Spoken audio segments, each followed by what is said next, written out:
Պարոն Հովհաննիսյան, ասում եք, ձեր բյուջեները մարդու մասին են։ Եկեք համել ոնց որ սիրում եք օրինակներով էլ ներկայացնեք,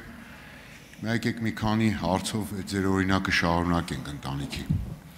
Նախ որ պնդում եք ծախսը, եթե չավելացնենք 18 թվի չափ ծախսենք, 1.5 տարում պարտքը կմարենք այն պարտքը, որ ձեր կառավարությունն է վերցրել 7 տարում։ Այդ պնդումը մի տեսակ տարօրինակ է։ Եթե ծախսը չավելացնենք, բնականաբար այդ մուլտիպլիկատիվ էֆեկտը չի լինի, այդքան շատ եկամուտ չենք հավաքի։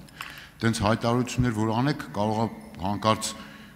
միջազգային ֆինանսական կառույցները լսեն, մի տեսակ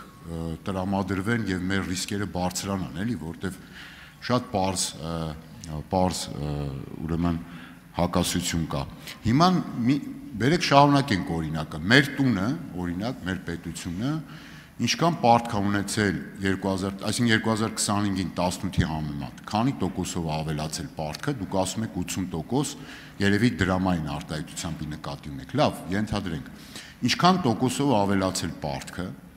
ինչքան տոկոսով ավելացել պետական բյուջեի եկամուտները, 18-26, որ 26-ը ձեր հուսամ վերջի բյուջետային տարին է։ Հիմա եւ քանի տոկոսով ավելացել օրինակ միջին կենսաթոշակը, նվազագույն կենսաթոշակը, միջին աշխատավարձը, այսինքն այն ուղղությունները սոցիալական, որոնք վերաբերում են մարդուն։ Իսկ եթե մարդու մասին է բյուջեն, նախ եւ առաջ նաեւ դուք եք հայտարարում, որ առաջանցիկ պետք է ցածր եկամուտ ունեցողների, չէ, եկամուտները ավելանան, որ աղքատություն հաղթարվի եւ այդ մարդիկ, ասենք, նաեւ արդար եկամուտների բաշխումը տեսնեն։ Հիմա պարտք ինչքան ավելացել, մեր բոլորի եկամուտները հավաքական ինչքան են ավելացել եւ ամենախոցելի շուրջ 40%-ը մեր ընտանիքում աղքատներ են, չափավոր, ծայրահեղ կամ միջին գծից ներքև եկամուտներ ունեցողներ։ Պարոն Ավետիսյան, ցավոք ես բոլոր թվերը անգիր չեմ հիշում, որպեսզի ձեր ուզած բացվածքով հիմա վիճակագրություն ներկայացնեմ, բայց իմ պատկերավոր օրինակը ոչ թե այն մասին էր, որ ծախսերը չավելացնենք, այլ նվազեցնենք, այսինքն եթե մենք որոշեինք 26 թվականի բյուջեն կազմել եւ 26 թվականին որոշեինք, որ ձեր նախանշած ճանապարհով գնանք, պարտքը արագ իջացնենք ներքև, եւ եթե մենք 26-ին ունենայինք բյուջե, որի ծախսերի մակարդակը 18-ին կլիներ, դա կլիներ եւ դա կարողանանք արագ մարել, բայց սա բնութագրում է այն եկամուտների աճի մակարդակը, որը մենք ունենք։ Այո, դուք ճիշտ եք, որ եթե մենք քիչ ծախսեինք, դա կարող է տնտեսության վրա զսպող ազդեցություն ունենա, որ նույնպես կարող ենք հաշվել եւ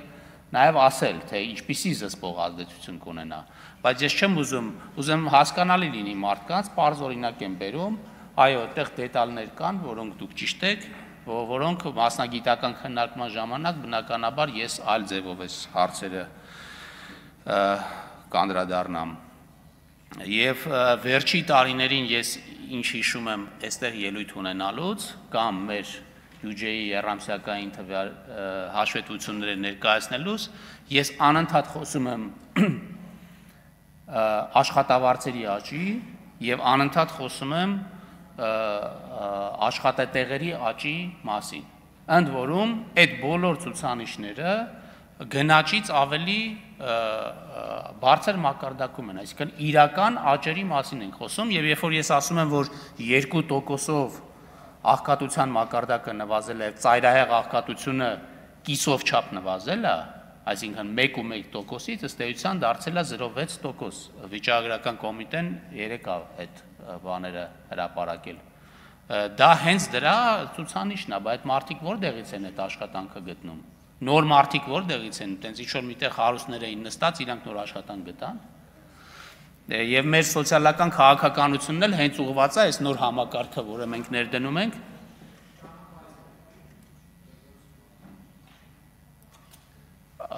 Այդ ճանապարհների եւ այդ կապիտալ շինարարությունը, որը մենք իրականացնում ենք, այդ հավելյալ ֆինանսավորումը, որ ուղղում ենք, նոր աշխատատեղեր է նաև ստեղծում, որտեղ մարդիկ աշխատում են։ Հիմա ուզեմ ասեմ, ձեր հարցի պատասխանը կարող ենք բոլոր թվերը, բոլոր համեմատականներով ձեզ ներկայացնել, հիմա չեմ հիշում ուղղակի, բայց ընդհանուր տենդենսը այնպիսին է, ինչպիսին ես ասեցի։ Խնդրեմ արձագանք։ Պարոն Հովհաննիսյան, ձեր տունը շիմի նոր ասեցիք այդ թվերը, ոնց մոռացաք այդքան շուտ։ Ուրեմն պետական պարտքը ասում եք 80% աճել է, ես ձեզ հիշեցնեմ ձեր ասած թվերը, ասում եք կարծեմ 50%-ով էլ ավելացել է պետական բյուջեի եկամուտները, այն սոցիալական ցուցանիշները չեք հիշում, բայց մեկ էլ մի կարևոր ցուցանիշ էլ կա, էլի, այդ պարտքի մարմանը ուղղով սպասարկման գումարներն ինչքան է աճել, որտեղ դա ծախս է, չէ՞, ի վերջո, որ պարտքը վերցնում ես վատկոմ էլ ունի, էլի պիտի մարես տոկոս 10, մի հատ էլ համեմատեք 18-26-ի հետ, ասենք կարող է մի քիչ աճած լինի,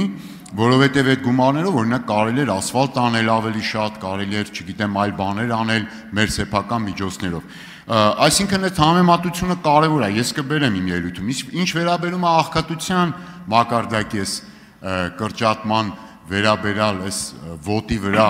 արագ հանձնարարականի կատարմանը, ես դրան կանդրադառնամ, այստեղ բացարձակ մանիպուլյացիա կա, հեսա տեսեք ձեռքից տակ է, չասեք օդից է ասում, այս մանր տարերով գրվածը խորհուրդ կտամ, հիմա մի հատ կարդացեք, համ էլ թող աշխատանքի սոցիալական հարցերի նախարարն էլ կարդաց վիճակագրությունից է, որ հետո ես իրեն հարցեր տամ, ինքը նաև պատասխանի այս մանր գրածը կարդալուց հետո։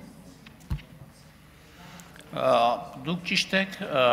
պարտքը ավելացել է, նշանակում է սպասարկման վճարներն ավելացել, ընդ որում կովիդից հետո, ինչպես գիտեք, տոկոսադրույքները շեշտակի աճել են, այսինքն վերջի տարիներին, այսինքն ոչ միայն նոմինալ պարտքի մակարդակն ավելացել, այլ նաև տոկոսադրույքներն են աճել, դա Հայաստանում տեղի չի ունեցել, աշխարհում է տեղի ունեցել։ Ուրախ ենք, որ այս տարվա ընթացքում տեսնում ենք Հայաստանի մասով ոչ միայն աշխարհից ածանցվող տոկոսադրույքների նվազում, այլ նաև, ինչպես ասեցի, մեր ռիսկերի հավելավճարի նվազում։ Եվ դա նշանակում է, որ ապագա տարիներին այդ տոկոսային ծախսերը զսպվելու են եւ դրանց աճը ավելի փոքր է լինելու։ Եվ ինձ թվում է դուք պետք է նաեւ գոհունակությամբ արձանագրեիք, որ դեֆիցիտի մակարդակը, որը մենք պլանավորել ենք հաջորդ տարի, ինքը 1% կետով իջնում է, որը նաև այդ պարտքի մակարդակի կառավարելի պահելու նպատակ է հետապնդում։